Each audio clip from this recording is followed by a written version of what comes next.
passing through. Something like that. Whiskey? Please. Anshar? Nothing for me, thank you. Saving my appetite. Those your horses? Yes. Why?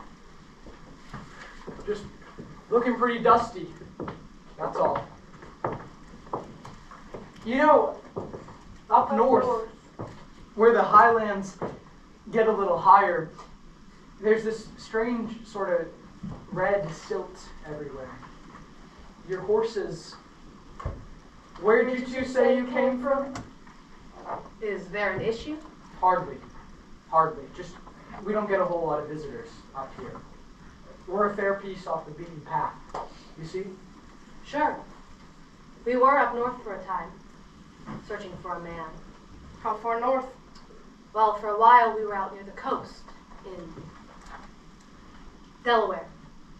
Then we traveled along the railroad. Saw quite a few towns, isn't that right? Oh, yes, all the major cities sit pretty on the railways. Yes. And where were we right before this? I don't know if I quite remember the name of the region. Well, we were there for quite some time. I'm surprised you don't remember. We found ourselves out in Dog's Land for a spell. Lily and I figured we'd come into town for a reprieve from the cold. Winter rises quickly this year, and the country is less appealing than it was mere months ago. And the man we're searching for doesn't seem to be where I thought he was. Who are you looking for? No one important. Up there, where there's all that red silt I was talking about. That's Dog's Land. I knew it. Your horses. So, you just escaped? What with, all those towns? There was a rash of towns at the border. That all just up and emptied out. Took a couple of days, maybe more. It had been quiet for a time, a long while since that kind of thing had happened so close to the border. They just sent people from the army to figure out what set it all off. I reckon they were too scared before. Government ain't much bothered by a couple of weird ghost towns up in the hills. But now? It's been a lot more than a couple of ghost towns for quite some time now. Folks been scared, running with their tails tucked tight, trying to outrun something they don't understand. Now they're trying to fix it before it makes its way across the Appalachians and burns down their pretty white houses. And how would you handle it? These ghost towns. It don't matter if you don't understand something. You fight it. If they'd given a damn before those towns a couple months ago.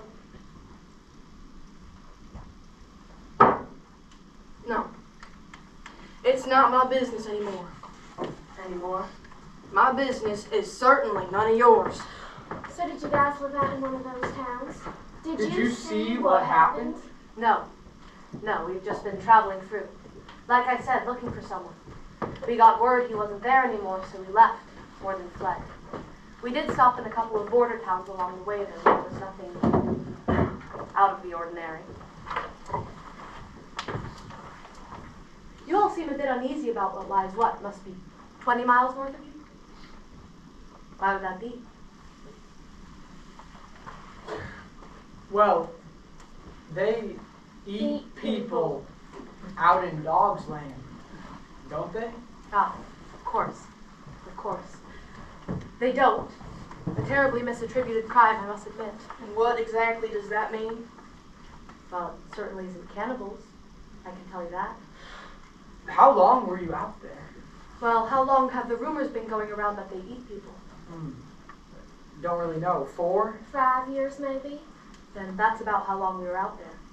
Give or take. I suggest you think long and hard about your next few words here, sir.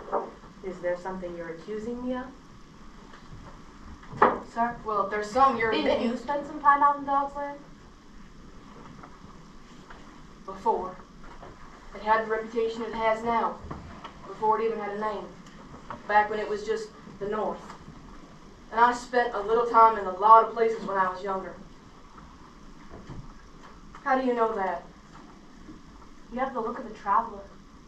The skin of someone who's spent time in the sun on the road. Everything about you is warm. I feel we're kindred spirits. And, you know, I feel like I recognize you. You don't know me. I certainly don't know you. No, of course not. But you're something of a celebrity, aren't you? Celebrity? What do you mean? Oh, he hasn't told you? It was a long time ago. I'm not the man I used to be. Do you remember? They had a name for him in the paper, something dramatic and emotive.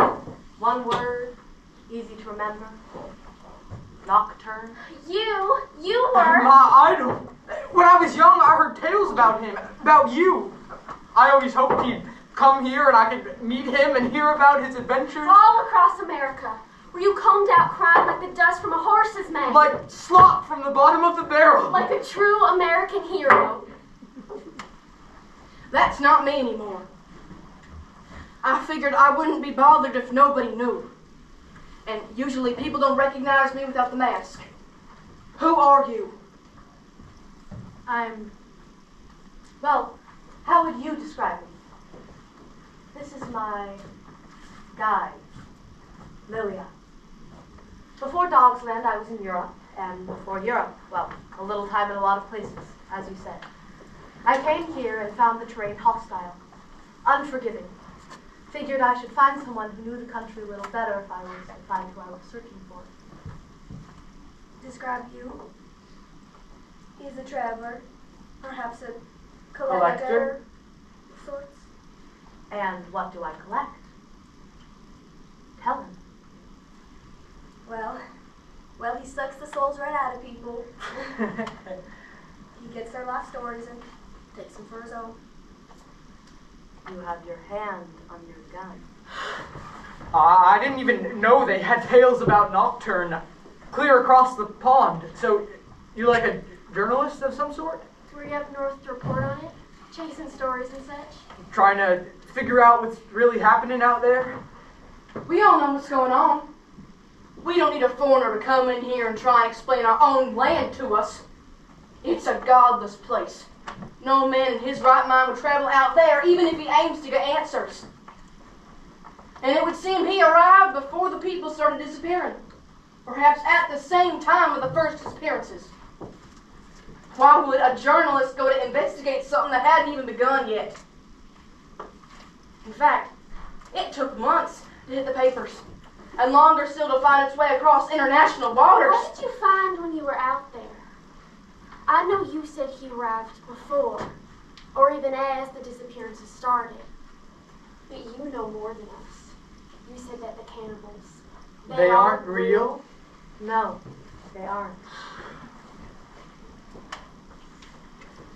You know something you're not telling us. I know a lot of things. And Char. Were you always religious? I feel like when I read about you, Sebastian, you were not a man so focused on piety. Things change. People, too. I realized there were errors in my ways. Reality hits you hard. Sure. But before this, your reality was adventure, was it not?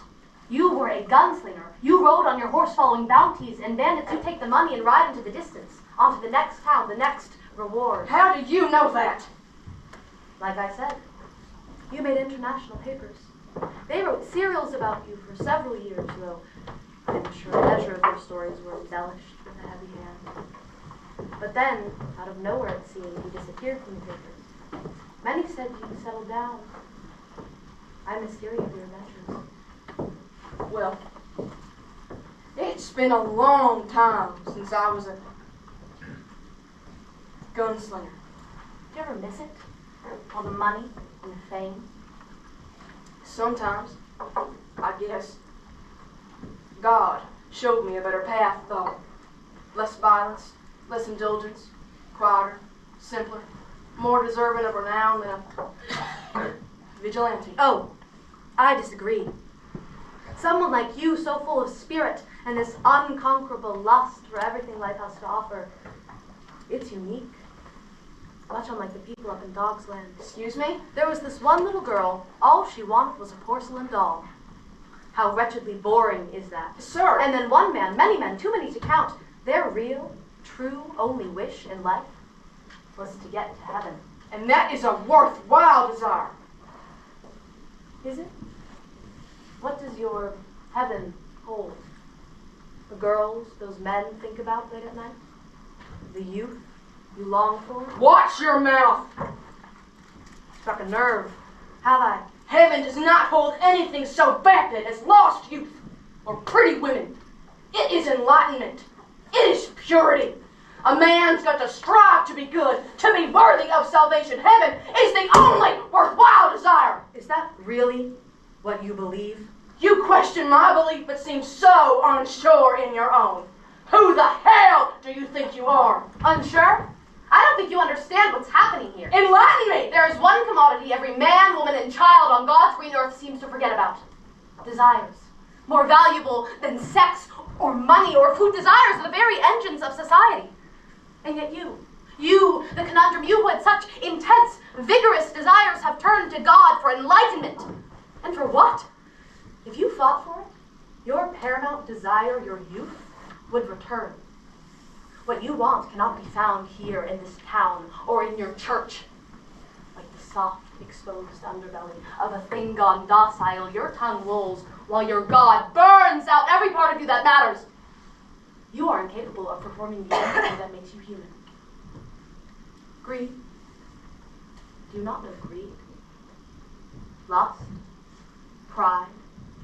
Have you sunken so far into your drunken, ecclesiastical stupor to forget these facets of yourself? You were once great. Now, you are nothing. I think It seems I've come all this way for nothing. You've forgotten what it means to want. You are useless as you are. Pathetic.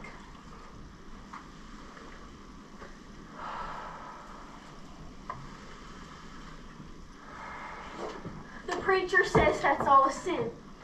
All that about pride and greed and lust, especially lust. The preacher says we can have none of that sort in our town. Oh no, dear. Lust is not a sin.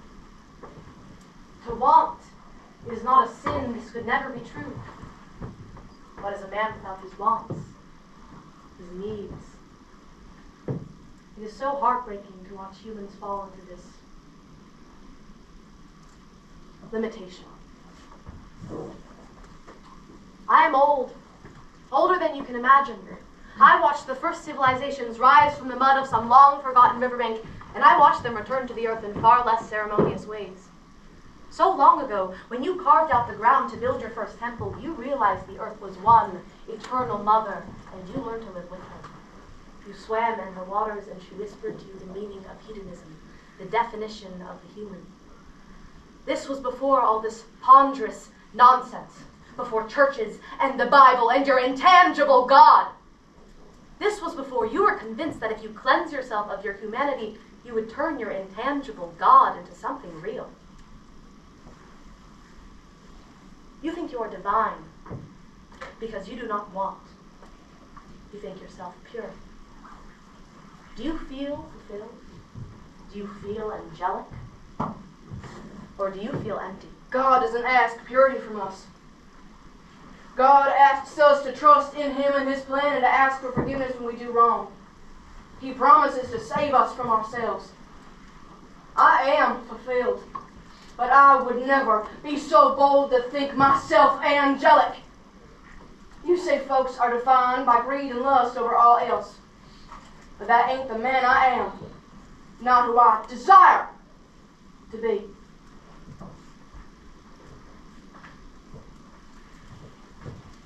What is it that you want?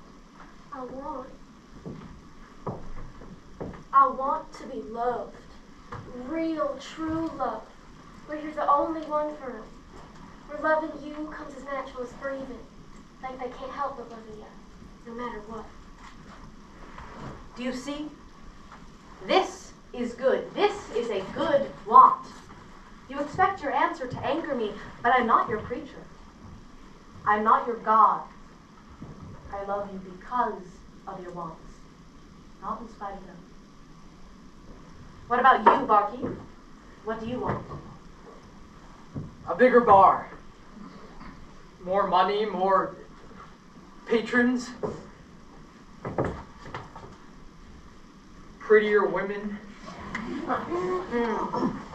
Commendable. And you, Lilia? I'm sure I can guess. To leave. God, please, I can't watch you do this again. Oh, but there's more than that, isn't there? Years ago, before you knew who I was, I offered you an impressive sum of money if you could guide me through this middle America. So ostensibly, you wanted to be rich.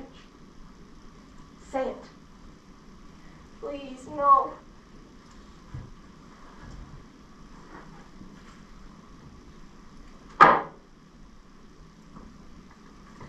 I want to be rich.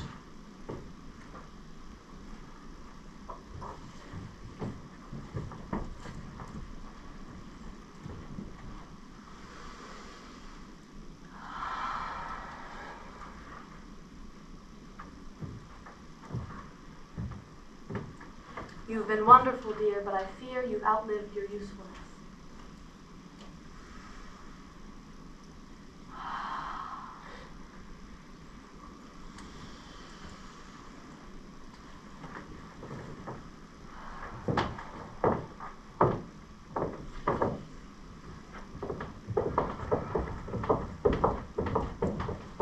You see, I don't judge you for your desires. They're only natural. Some are just not as useful as others. This is awful! You took their lives because they weren't useful to you? No.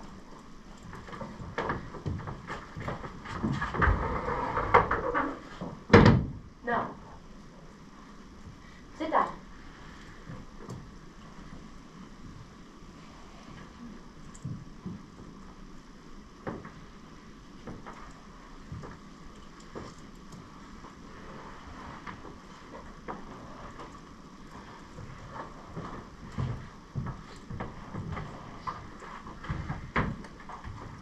Much more respectable to have a conversation like this. They weren't useful.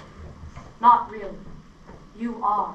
If there's a human imperative you've forgotten. What makes you human?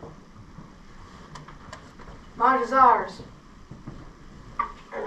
And they say old dogs can't learn new tricks. Now, if what you want makes you human, then your value as a human is determined by what you want. You're disgusting. And you are weak. If I asked you right now, what do you want, you'd sit all prim and proper like a boy in Sunday school and answer, salvation. My time is nocturnal. That's a weight I carry. I kill people. For food, for money, for women. Ain't nothing righteous like folks might think. I stopped because deep down I knew it was wrong. That's a lie. What do you want, really? Salvation. No! You're lying to yourself. You think you're beating out your wants? Your purity is undermined by your self-loathing. I ask you again, what do you want? It's time for you to leave, sir. I reckon you should have a long time ago. You only initiate this violence because you are afraid. Afraid of what? Question? Or rather the answer? A gun can kill me. My immortality is that of magic, not blood. I'll die like any man you've killed before. So do it. If that's what you want. Ah, yes. If that's what you want, is this what you desire? Will your salvation be found in the end of this conversation? A pity. But if what you want is to return to this putrid stagnation, then the trigger will be enough to satisfy me. Death would be preferable than to watching a man like you lose himself completely.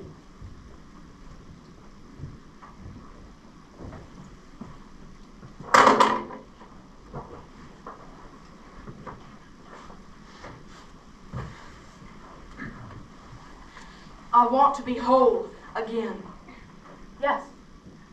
Yes, and what does whole mean to you? You do not become whole on a whim. There are parts of yourself you must piece back together. Young! I want to be young again. I miss the open country and my horse. I miss when my bones didn't creak when I rode and when the wilderness didn't scare me. I miss who I was before house chores and neighbors and church.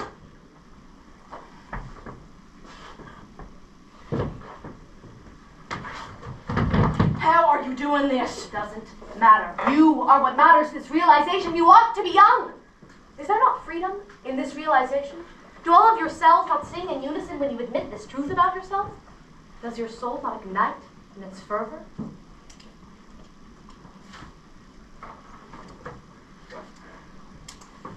What do you want?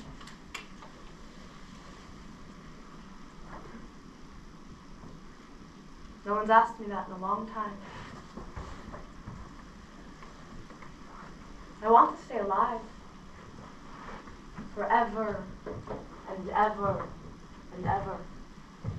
It doesn't matter how many souls I must take, how many recalcitrant old men I must argue with. But that isn't good enough by your definition. Survival ain't something to be proud of, it's bare minimum. I suppose you're right. Survival is not a worthwhile desire at all. But if not survival, then what? Well, you really want us to be young. You're just like me, ain't that right? We mirror each other in some twisted way, and that makes us the same. Isn't that what you're getting at?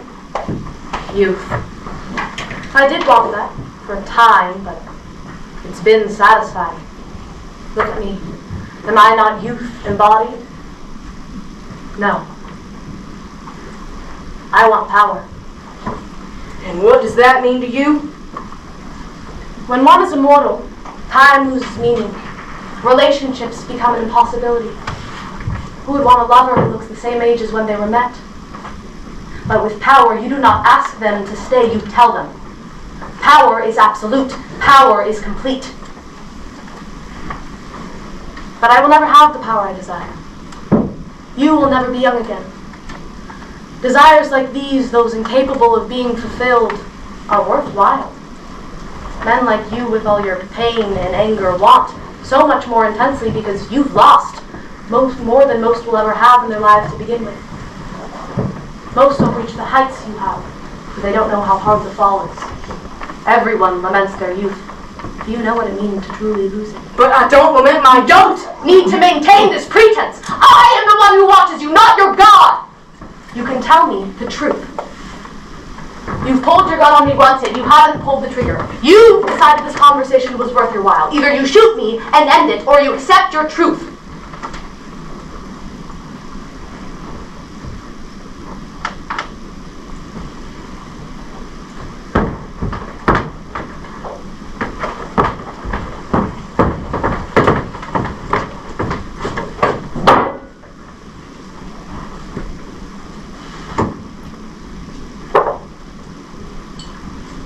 I was riding my horse one day. She was a beaut. She's where I got the name Nocturne, because of how black she was. Like the inside of a cave, or the sky at midnight. I kept her clean, shined her up even when the dust tried to stick. We were riding slow, didn't have anywhere to be, anywhere to go, really. We were riding just east of the Rockies.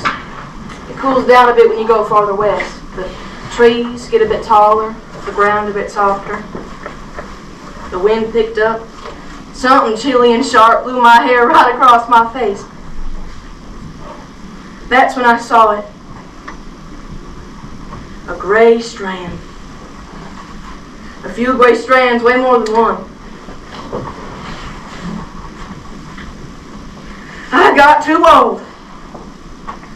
My life was wrapped around one thing only. I had a reason for living. I had purpose. Time took that from me, and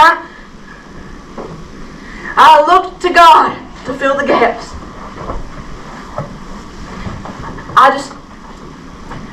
I don't get it. You came all this way across the ocean and searched for 5 years and took a whole chunk of northeastern America just to talk to me? Why?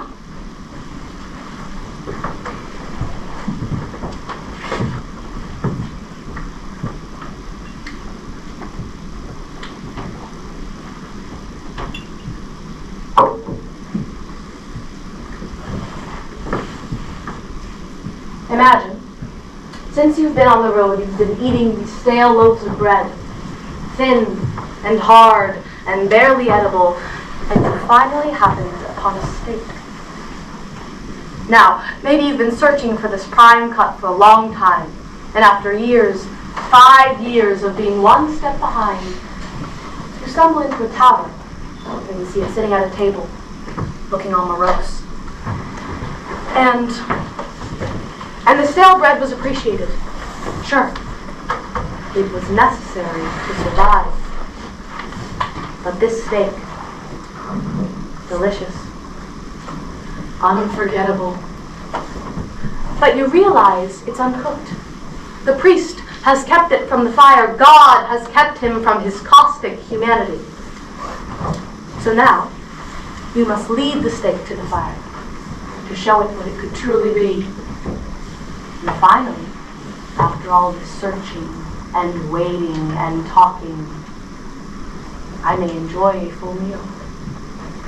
I thought you said Dog's Land didn't have any cannibals. Well, I'm not human, and I'm not so depraved as to eat flesh. The steak is merely a metaphor. Don't be afraid. This is how you stay young forever. Now, let us say grace before we enjoy this meal. You mock God, then in the same breath you seek to give thanks? You're deplorable. Oh, please. Your belief in God is flimsier than mine.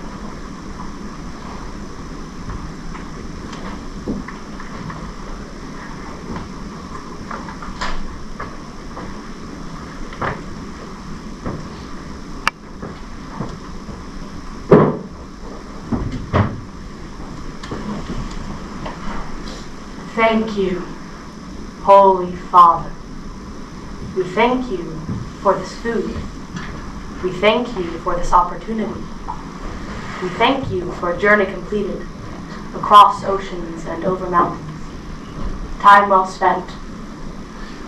Thank you, God, for I have finally found my state at last. Amen.